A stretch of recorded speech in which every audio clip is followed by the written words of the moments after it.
കോഴിക്കോട് പത്ര ഫോട്ടോഗ്രാഫറായിരുന്ന ബഷീർ അഹമ്മദിനെ അനുസ്മരിച്ചു. കാലിക്കറ്റ് പ്രസ് ക്ലബിന്റെയും സീനിയർ ജേർണലിസ്റ്റ് ഫോറം ജില്ലാ കമ്മിറ്റിയുടെയും സംയുക്താഭിമുഖ്യത്തിലാണ് യോഗം ചേർന്നത്.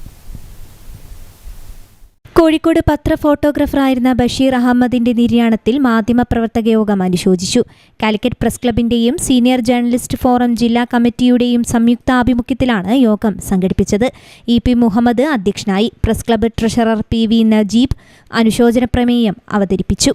ദീർഘകാലമായി അസുഖബാധിതനായി കഴിയുകയായിരുന്നു അദ്ദേഹം. ബഷീർ അഹമ്മദിന്റെ വിയോഗം മാധ്യമലോകത്തിന് വലിയ നഷ്ടമാണ് വരുത്തിയത്. അദ്ദേഹത്തിന്റെ കുടുംബാംഗങ്ങളുടെയും സുഹൃത്തുക്കളുടെയും ദുഃഖത്തിൽ ഈ യോഗം പങ്കുചേരുന്നു. K P. Vijayakumar, N P. Chekkutty, M. Jayathilakan, M. Balagopal, P K. Sajith, M T. Viduraj, Abdurahman, P P. Abubakar, K S F. George എന്നിവർ സംസാരിച്ചു. പത്രപ്രവർത്തക യൂണിയൻ മുൻ അംഗമായിരുന്ന ബഷീർ അഹമ്മദ് തേജസ് ദിനപത്രം, കാലിക്കറ്റ് ടൈംസ് തുടങ്ങിയ സ്ഥാപനങ്ങളിലും പ്രവർത്തിച്ചിട്ടുണ്ട്. News bureau, Kozhikode.